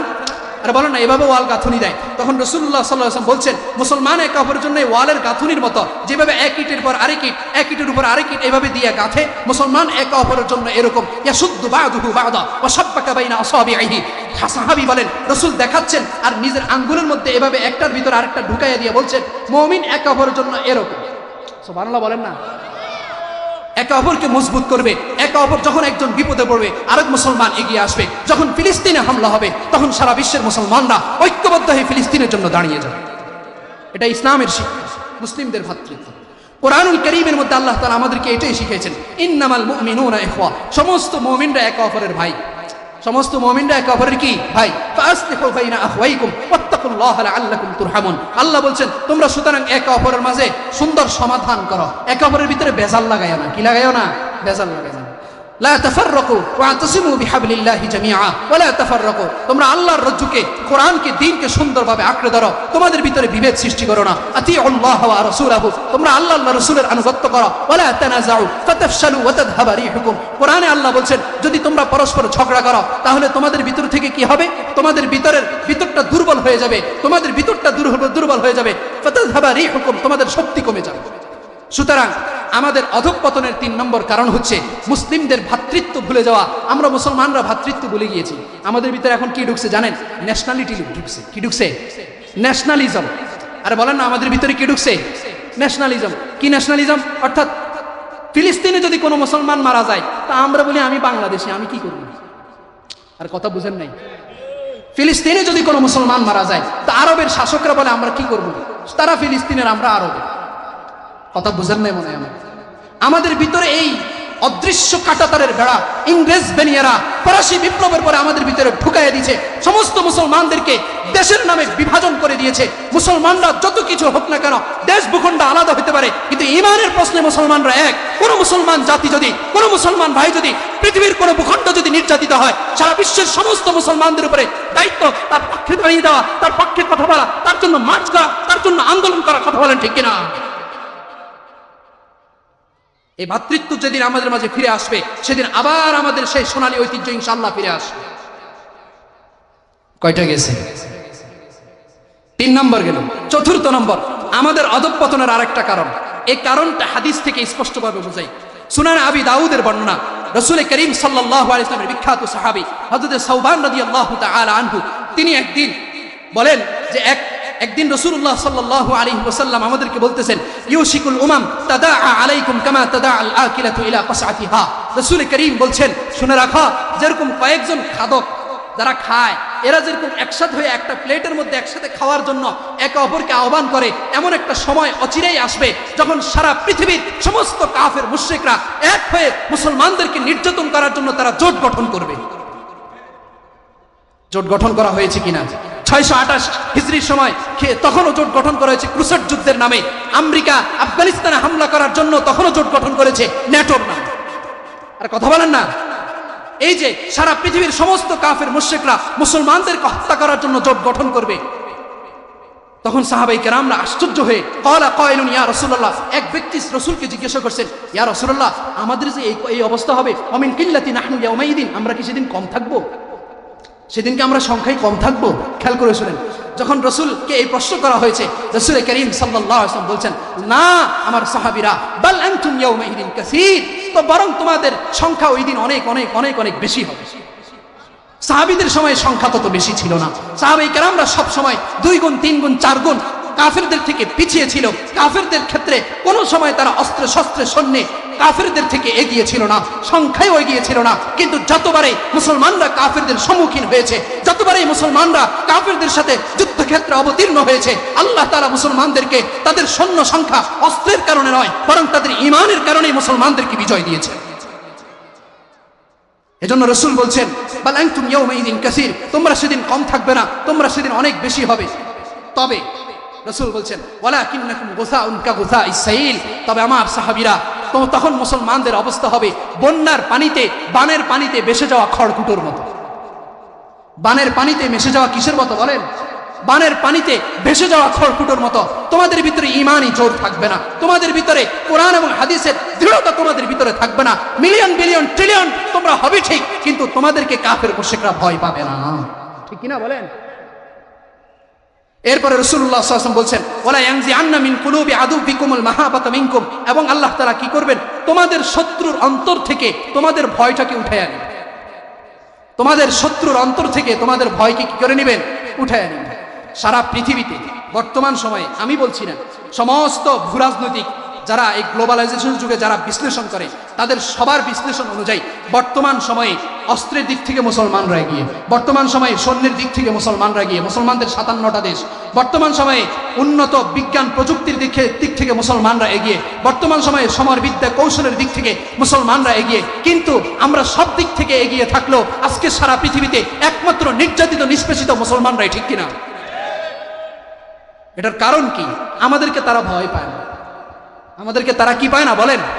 একটা ছোট্ট ঘটনা আমি আপনাদেরকে শোনাই। আমাদেরকে ভয় পায় না কি কারণে?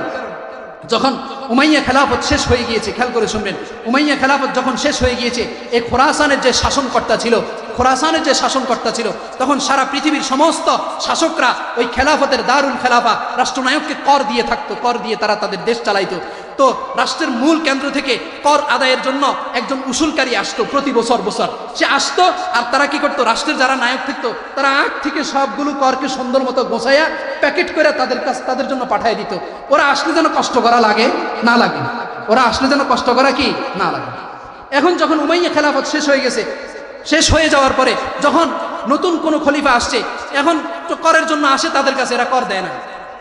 এক বছর আসতে দেয় না, পরের বছর আসতে দেয় না, এর পরের বছর আসতে দেয় না। প্রতি বছর যখন তাদেরকে বারবার বলতেছে, তোমরা কেন কর দিচ্ছ না, কর দিচ্ছ না কেন?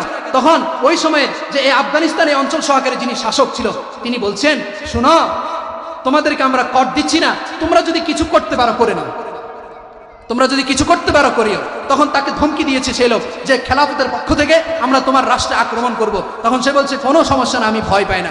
তোমার মধ্যে এত চেঞ্জ কেন? এতদিন পর্যন্ত তুমি কর দিতে, ট্যাক্স দিতে, কিন্তু এখন আর দিচ্ছ না কেন? তখন সে বলছে, শোনো, আগে যারা আমাদের কাছে কর নেওয়ার জন্য আসতো, আগে যারা আমাদের কাছে আসতো, তাদের গায়ে কোনো দামি পোশাক থাকতো না, তাদের গায়ের মধ্যে কোনো উন্নত ধরনের পোশাক থাকতো না, তাদের খাবার দাবারও কোনো উন্নত ছিল না। কিন্তু তাদেরকে যখনই আমরা দেখতাম, আমাদের দিলের ভিতরে এক ধরনের ভয় সৃষ্টি হয়ে যেত, এক ধরনের কম্পন সৃষ্টি হয়ে যেত, ভয় আমরা তাদেরকে দিয়ে দিতাম। কিন্তু আজকে তোমরা উন্নত মানের নামি দামি সুন্দর সুন্দর পোশাক পরে আজকে তোমরা আমাদের কাছে আসতেছ, তোমাদেরকে দেখে আমাদের অন্তরে ভয় আসে না, এই জন্য দেই।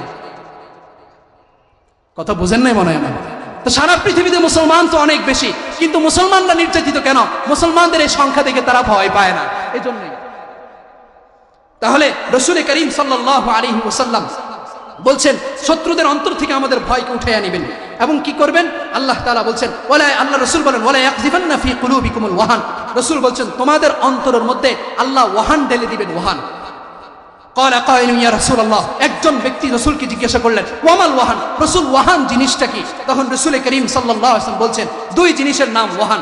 এক হচ্ছে হুব্বুদ দুনিয়া ওয়া কারাহিয়াতুল মাউত, এক নম্বর হচ্ছে দুনিয়ার মহব্বত, এক নম্বর হচ্ছে দুনিয়ার মহব্বত। আজকের মুসলমান যুবকদের দিকে তাকিয়ে দেখেন, আজকের মুসলমান বৃদ্ধ বাবা মাদের দিকে তাকিয়ে দেখেন, আজকের মুসলমান নারীদের দিকে তাকিয়ে দেখেন, আজকের মুসলমান সমাজের দিকে তাকিয়ে দেখেন। সমস্ত মানুষ দৈনন্দিন কিভাবে সম্পদ বৃদ্ধি করা যাবে, কিভাবে সম্পদের মালিক হওয়া যাবে, যার 10 তলা আছে কিভাবে 20 তলা হবে, যার 1 তলা আছে কিভাবে 2 তলা হবে, যে মধ্যপ্রাচ্যে আসে সে চিন্তা করে কিভাবে ইউরোপে যাবে, যার মাইজদি বাজারের মধ্যে 2টা দোকান আছে সে চিন্তা করে বড় একটা মার্কেটের মালিক কিভাবে হবে। আমাদের ভিতরে দুনিয়ার মহব্বতের প্রতিযোগিতা, দুনিয়াকে কিভাবে বাড়ানো যায়, এই প্রতিযোগিতা আমাদের ভিতরে ঢুকে গিয়েছে, এজন্যই আমাদের আজকের এই পরিণতি। এক নম্বর রাসূল বলছেন হুব্বুদ দুনিয়া, দ্বিতীয় নম্বর হচ্ছে ওয়া কারাহিয়াতুল মাউত, মৃত্যুকে আমরা অপছন্দ করব, আমরা মরতে রাজি না। আর কি করতে রাজি না বলেন? মরতে রাজি না, মরতে রাজি না। আমরা মরতে রাজি হই না, এজন্য আমাদের এই অবস্থা। রসুল করিম সাল্লাল্লাহু আলাইহি ওয়াসাল্লামের দরবারে রোমান এক গোয়েন্দা আসছে, আয়েশা সে খবর নিচ্ছে যে তারা তো রসুলের বিপক্ষে যুদ্ধ করবে, মুসলমানদের বিপক্ষে যুদ্ধ করবে। তখন তাদের কি প্রস্তুতি, মুসলমানদের কি প্রস্তুতি। তখন দেখতেছে একজন মহিলা তার কোলের বাচ্চা রসুলের কাছে আয়না, বলতেছেন ছোট্ট করে ঘটনা বলেছি, একজন মুসলমান, একজন নারী তার কোলের বাচ্চাকে রসুলের কাছে আনছেন। রসুল সমস্ত সাহাবাই কেরামদের মাধ্যমে সৈন্য সংগ্রহ করতেছেন, ওই কোলের বাচ্চাকে আয়না আল্লাহ রসুলকে দিয়েছেন। ইয়া রাসূলুল্লাহ, এই বাচ্চাটা যুদ্ধের জন্য নেন। রসুল করিম সাল্লাল্লাহু আলাইহি ওয়াসাল্লাম বলছেন, এই বাচ্চা নিয়ে আমি যুদ্ধের জন্য কি করব। তখন ওই মা তখন রসুলকে বলছেন, ইয়া রাসূলুল্লাহ, আমি জানি আমার এই সন্তান এই যুদ্ধের মধ্যে লড়াই করতে পারবে না, তবে রসুল আমি আমার এই সন্তানকে দিয়ে দিচ্ছি, কোনো সময় যদি শত্রুর তীর আপনার দিকে আসে, আপনি তীরের সামনে আমার বাচ্চাটাকে ধরবেন, আপনি বেঁচে যাবেন, আমার বাচ্চা শহীদ হয়ে যাবে। এই ঘটনা যখন রোমান ওই গোয়েন্দা দেখছে, তখন সে রোমানদের কাছে গিয়ে বলছে, ভাই মাফ চাই। কি চাই? আর কথা বোঝেন নাই, আমাদের নোয়াখালীর কথা আর কি। ভাই মাফ চাই। তো কি কারণে? খবরদার মুসলমানদের বিরুদ্ধে যুদ্ধ করার স্বপ্নও দেখবে না, দুঃস্বপ্নও দেখবে না। কারণ মুসলমানদের এই জজবা, নিজেকে কোরবান করার, নিজের সন্তানকে কোরবান করার, আমি যে চিত্র দেখে এসেছি, মুসলমানদের সাথে যুদ্ধ করলে পশ্চিম কালেও বিজয় হবে না, মুসলমানদের সাথে যুদ্ধ করার দুঃস্বপ্নও দেখবে না। অকারাহিয়াতুল মউত, মৃত্যুর ভয় আমাদের ভিতরে ঢুকে গিয়েছে, এজন্য আমাদের এই অধঃপতন। কয়টা গেল বলেন? কয়টা গেল? 4 নম্বর কারণ, মৃত্যুর ভয় আমাদের ভিতরে ঢুকে গিয়েছে। এখন দুনিয়ার মহব্বতটা আমাদের ভিতরে অনেক বেশি ঢুকছে না? আল্লাহ তাআলা কোরআনুল কারীমের মধ্যে বলছেন, ওমাল হায়াতুদ দুনিয়া ইল্লা মাতাউল গুরুর, এই দুনিয়ার জীবনটা হচ্ছে ধোঁকার জীবন। কিসের জীবন বলেন? ধোঁকার জীবন। 4টা গেল। 5 নম্বর, আমাদের অধঃপতনের আরেকটা কারণ কি? খেয়াল করে শুনবেন, আমাদের এই অধঃপতনের আরেকটা কারণ হচ্ছে আমরা জিহাদ ছেড়ে দিয়েছি। কি ছেড়ে দিয়েছি বলেন? এখন জিহাদের কথা শুনলে তো হুজুর গেছে। হুজুর কি? ওর কথা বুঝেন নাই? হুজুর ওই পার্টি, কি পার্টি? কথা বুঝেন না মানে আমার? হুজুর ওই পার্টি মানে বুঝেননি? জঙ্গি কি? জেএমবি। হুজুর তো গেছে। জিহাদের কথা বলা মানে হুজুর জঙ্গি। আর কথা বুঝেন নাই? রসুল বলতেছেন, শুনেন, আমি বলতেছি না, আমার বানানো কথা না।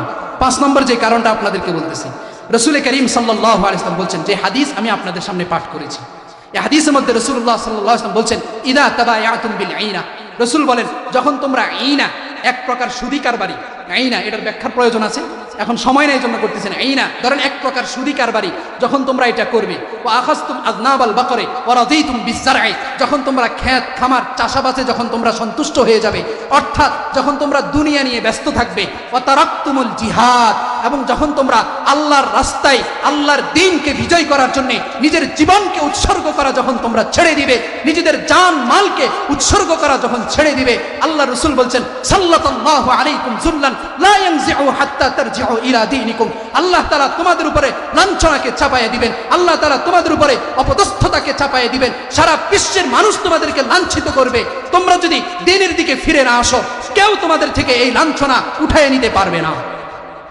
কে বলছেন? রাসূল বলছেন। সুতরাং জিহাদ ছেড়ে দেওয়া, মুসলমান নিজেদের অধিকার আদায়ের আন্দোলন ছেড়ে দেওয়ার কারণে আজকে মুসলমানরা নির্যাতিত, নিষ্পেষিত।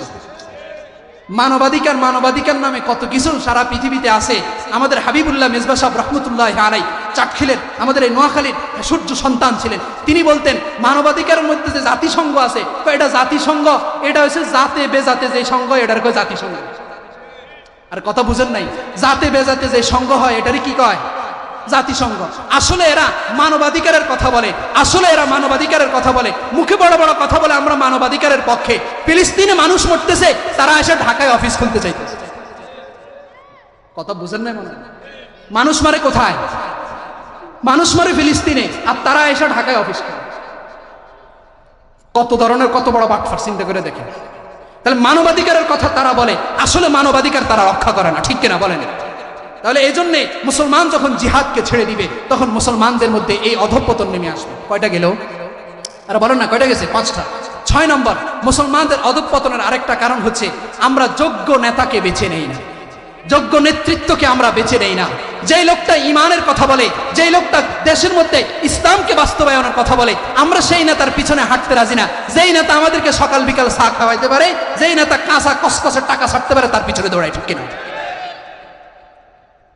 তিন রসুল করিম সাল্লাল্লাহু আলাইহি ওয়াসাল্লাম কাছে আসছেন, আয়েশা রাসূলুল্লাহ সাল্লাল্লাহু আলাইহি ওয়াসাল্লামকে বলছেন মাতা সাআ, রসুল কিয়ামত কখন হবে? রসুলকে যখন এই প্রশ্ন করছে, এই প্রশ্ন করার পরে আল্লাহ রসুল আরেকজন সাহাবীদের সাথে কথা বলতেছেন, তখন উপস্থিত সাহাবাই কেরামদের মধ্যে কানাঘুষা শুরু হয়ে গেছে। রসুল মনে হয় তার কথায় ভ্রুক্ষেপ করা নাই, রসুল মনে হয় তার এই প্রশ্নটাকে অপছন্দ করছে। রসুল কথা চালিয়ে যাচ্ছেন, সেই লোকটা আবার রসুলকে জিজ্ঞাসা করছেন মাতা সাআ, রসুল কোনো উত্তর দিলেন না। রসুল ওই ব্যক্তির সাথে কথা বলা শেষ করে এবার রসুল জিজ্ঞাসা করছেন আইনা সাইল, কে জিজ্ঞাসা করছো আমাকে মাতা সাআ, কে জানে জিজ্ঞাসা করছো না কিয়ামত কবে হবে? তখন একজন সাহাবী বলছেন ইয়া রাসূলুল্লাহ আনা, আমি জিজ্ঞাসা করছি কিয়ামত কবে হবে। রাসূল করিম সাল্লাল্লাহু আলাইহি ওয়াসাল্লাম তখন ওই সাহাবীকে বলছেন ইদা দুইয়াতিল আমানা, যখন আমানতকে নষ্ট করে দেওয়া হবে তখন কিয়ামত হবে। যখন কি নষ্ট করা হবে?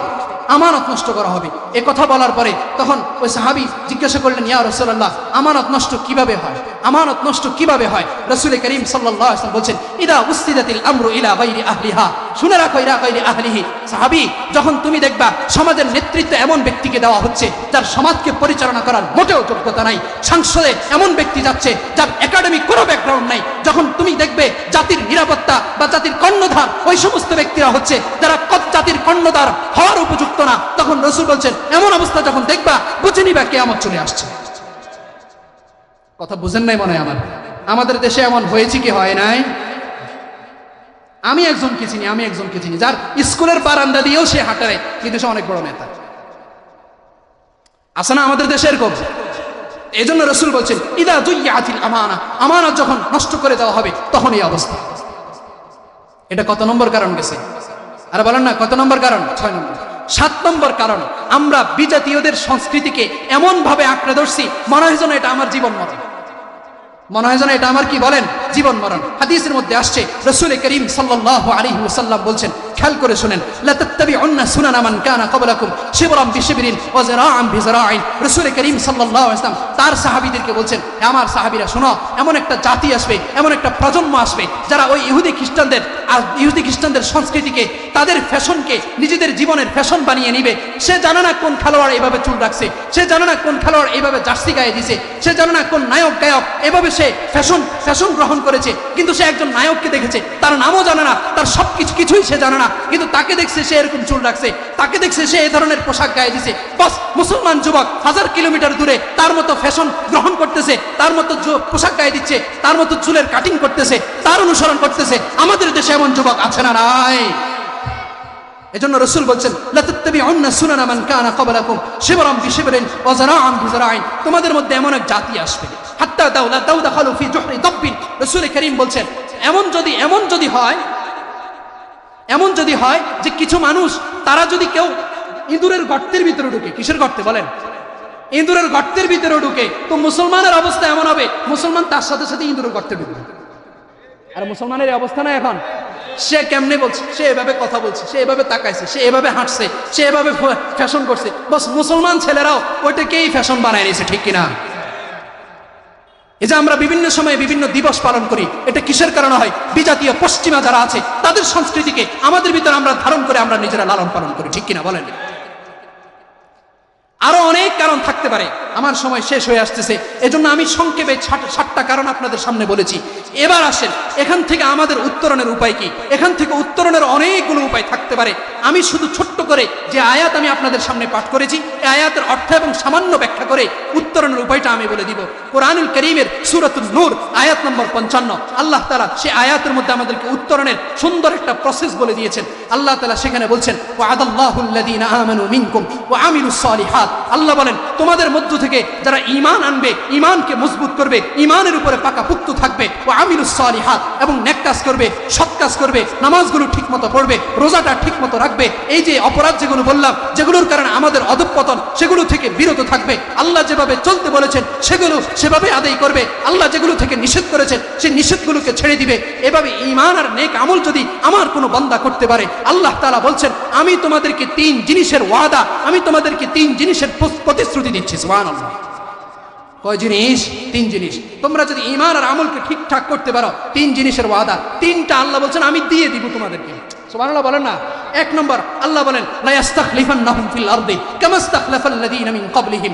এ আমার বান্দারা শুনে রাখো, যদি ঈমান আর আমলকে ঠিক করতে পারো তাহলে পূর্বেকার উম্মতদেরকে, পূর্বেকার নবীর জাতিদেরকে, পূর্বেকার নবীদেরকে আমি যেভাবে রাষ্ট্রের ক্ষমতা দিয়েছি, আমি যেভাবে দেশের ক্ষমতা দিয়েছি, আমার বান্দারা শুনে রাখো, ঈমান আর আমলকে ঠিক করো, তাহলে আমি আল্লাহ বলছি তোমাদের দেশের ক্ষমতা, তোমাদের রাষ্ট্রের ক্ষমতা আমি তোমাদের হাতে নিয়ে দিব। সুবহানাল্লাহ। লা ইস্তাখলিফান্নাহুম ফিল আরদি কামা ইস্তাখলাফাল্লাযীনা মিন ক্বাবলিহিম। এক নম্বর পুরস্কার। দ্বিতীয় নম্বর ওয়ালা ইউমাক্কিনান্না লাহুম দীনহুমুল্লাযী ইরতাদা লাহুম। আল্লাহ তাআলা বলছেন দ্বিতীয় পুরস্কার, যেই দ্বীনের জন্য তোমরা এত কষ্ট করতেছ, এই ইসলামকে আমি জমিনের মধ্যে প্রতিষ্ঠিত করে দিব। সুবহানাল্লাহ। কয়টা গেল? দুইটা। তিন নম্বর আল্লাহ তাআলা বলতেছেন ওয়ালা ইউবাদদিলান্নাহুম মিন বাদি খাউফিহিম আমনা। তোমরা যে ভয়ে ভীত সন্ত্রস্ত আছো, তোমাদের উপরে শত্রুরা 24 ঘন্টা বোম্বিং করতেছে, গোলা বারুদ তোমাদের উপরে নিক্ষেপিত হচ্ছে, তোমরা নির্যাতিত হচ্ছ, তোমাদের মা বোনরা ধর্ষিত হচ্ছে, তোমাদের বাবারা শহীদ হয়ে যাচ্ছে, তোমাদের সন্তানরা শহীদ হয়ে যাচ্ছে, তোমাদের ভূখণ্ডকে দখল করে নেওয়া হচ্ছে, তোমাদের ঘরবাড়িগুলোকে বুলডোজার দিয়ে গুড়িয়ে দেওয়া হচ্ছে, তোমাদের মসজিদগুলোকে শহীদ করে দেওয়া হচ্ছে। এই যে ভয় এবং আতঙ্কের মধ্যে তোমরা আছো, তোমরা শুনে রাখো, যদি ঈমান আর আমলকে ঠিক করতে পারো, যদি আমার দ্বীনের উপরে শতভাগ উঠতে পারো, তা আমি আল্লাহ তোমাদেরকে কথা দিচ্ছি এই সমস্ত ভয় আমি দূর করে দিব, নিরাপত্তার এক জিন্দেগি আমি তোমাদেরকে দিয়ে দিব। সুবহানাল্লাহ। দেখেন না আফগানিস্তানে আমাদের ছাত্র ভাইরা কি সুন্দর এক নিরাপত্তার জিন্দেগি তাদের হচ্ছে। এজন্য আল্লাহ বলছেন ঈমান আর আমলকে ঠিক করো, এই তিনটা প্রতিশ্রুতি আমি তোমাদেরকে দিব। দেওয়ার পরে তোমাদের কাজ কি? তোমাদের কাজ হচ্ছে ইয়াবুদুনানি লা ইউশরিকুনা বি শাইআ। তোমাদের কাজ হচ্ছে তোমরা আমার ইবাদত করবা, আমার সাথে আর কাউকে শরীক করবা। ওমান কাফারা বা'দা যালিকা ফাউলাইকা হুমুল ফাসিকুন। আল্লাহ বলেন এরপরেও যদি আমি এই অফার দেওয়ার পরেও, আমি এই সলিউশন দেওয়ার পরেও, আমি এই সমাধান দেওয়ার পরেও যদি তোমরা আমার কথা না শোনো, তাহলে শুনে রাখো তোমরাই ফাসিক, তোমরাই পাপাচার, তোমাদের কপালে এই পরিণতি হওয়া ছাড়া দ্বিতীয় আর কোনো উপায়। তাহলে আমার যে আলোচ্য বিষয় ছিল সেটা ছিল যে মুসলমানদের এই অধঃপতনের কারণ, মুসলমানদের অতীত ইতিহাস আমি প্রথমে বলেছি, এই অধঃপতনের চিত্র বলেছি, অধঃপতনের কারণ বলেছি, তা থেকে উত্তরণের সংক্ষেপ উপায় ঈমান এবং আমলকে ঠিক করা, আল্লাহ তাআলা এবং কোরআনকে আঁকড়ে ধরা। যে কথাগুলো বলেছি শুরু থেকে এ পর্যন্ত সবগুলো কথা ভুল ত্রুটি মাফ করে আমাদের সকলকে আল্লাহ তাআলা প্রথমে বুঝার তৌফিক দান করেন, বলেন আমিন। এরপরে আল্লাহ তাআলা আমাদের সকলকে আমল করার তৌফিক দান করেন। ইন আসাবতু ফামিনাল্লাহ, যদি আমি সত্য বলে থাকি তাহলে আল্লাহর পক্ষ থেকে, ওয়া ইন আখতাতু ফামিন্নী ওয়া মিনাশ শাইতান, আর যদি ভুল বলি তাহলে সেটা আমার ভুল, সেটা শয়তানের পক্ষ থেকে হয়েছে। আল্লাহ তাআলা এই মাহফিলকে কবুল করেন। আজকের আয়োজন যে যুবক ভাইরা করেছেন, অনেক কষ্ট করে পরিশ্রম করে একটা মাহফিল আয়োজন করা এত সহজ কথা না। আমরাও বিভিন্ন সময় বিভিন্ন মাহফিল আয়োজন করা লাগে, অনেক কষ্ট, অনেক দিনের পরিশ্রম। যারা আয়োজন করেছেন আল্লাহ তাআলা তাদেরকে উত্তম বিনিময় দান করেন, বলেন আমিন।